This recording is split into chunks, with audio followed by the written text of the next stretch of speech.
મારું નામ રિયા છે અને મારી ઉંમર 24 વર્ષ છે.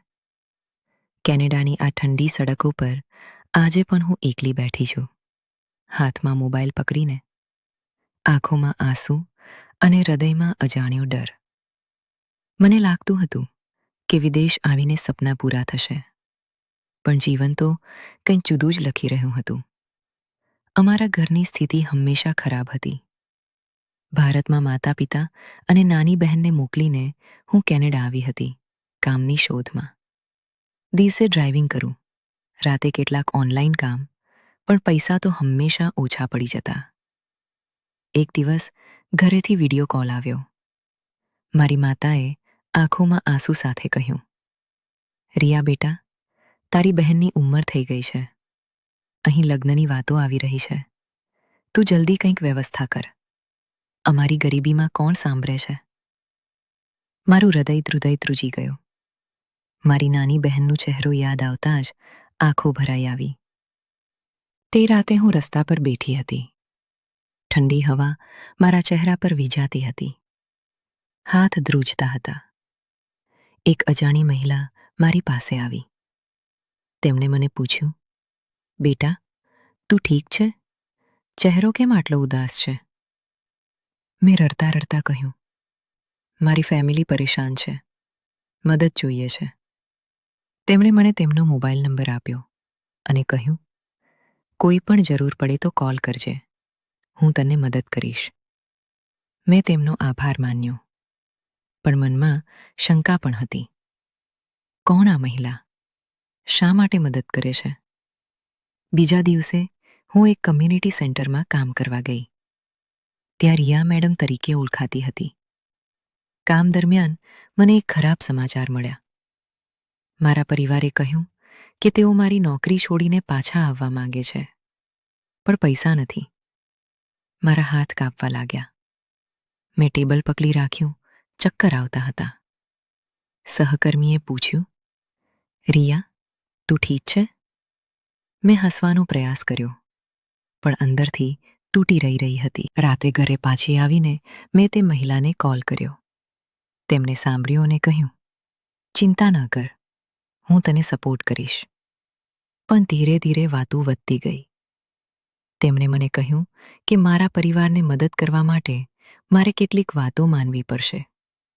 પહેલાં તો નાની નાની મદદ, પછી ભાવનાત્મક દબાણ વધતું ગયું. "તારી બહેનના લગ્ન માટે પૈસા જોઈએ છે ને?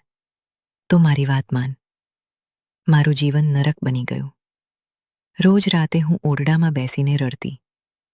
ઠંડી હવામાં બારી ખોલીને આકાશ તરફ જોતી અને વિચારતી, શા માટે મારી સાથે આવું થાય છે? એક દિવસ મારી માતાએ ફોન કરીને કહ્યું, "રિયા, એક છોકરાની વાત આવી છે. તારે લગ્ન કરવું પડશે, નહીં તો બહેનનું શું થશે?" મારા હૃદયમાં દુઃખ અને ગુસ્સો ભરાઈ ગયો. હું તે મહિલાને મળવા ગઈ. તેમણે મને ઘરમાં બોલાવી. ત્યાં તેમનો ચહેરો જુદો લાગતો હતો. તેમણે કહ્યું, "રિયા, તું સમજી જા. તારા પરિવારને મેં જ મદદ કરી છે, પણ હવે તારે મારી સાથે રહેવું પડશે." મારા પગ ધ્રુજી ગયા. આ શું હતું? ભાવનાત્મક બ્લેકમેલ? મેં રડતા કહ્યું, "તમે મને કેમ આવું કરો છો? હું તમને વિશ્વાસ કરીને આવી હતી."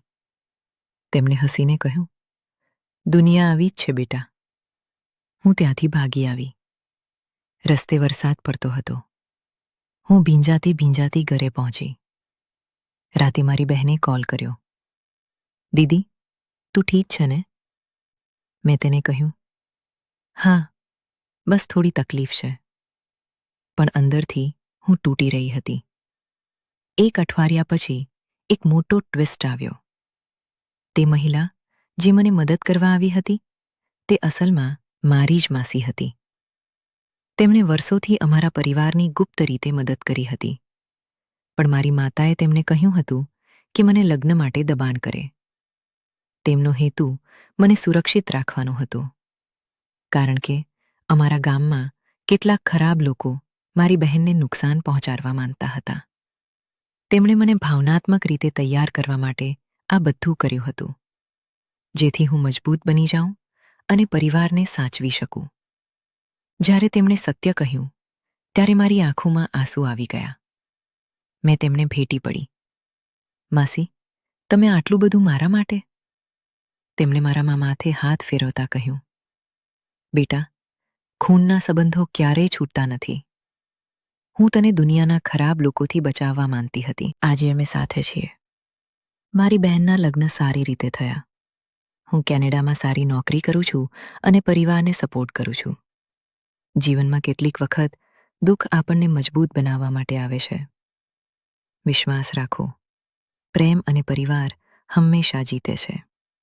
જો તમને આ વાર્તા ગમી હોય તો લાઈક કરો, શેર કરો અને કોમેન્ટમાં તમારી વાર્તા પણ લખો. તમારી વાર્તા પણ કોઈને પ્રેરણા આપી શકે છે. ધન્યવાદ.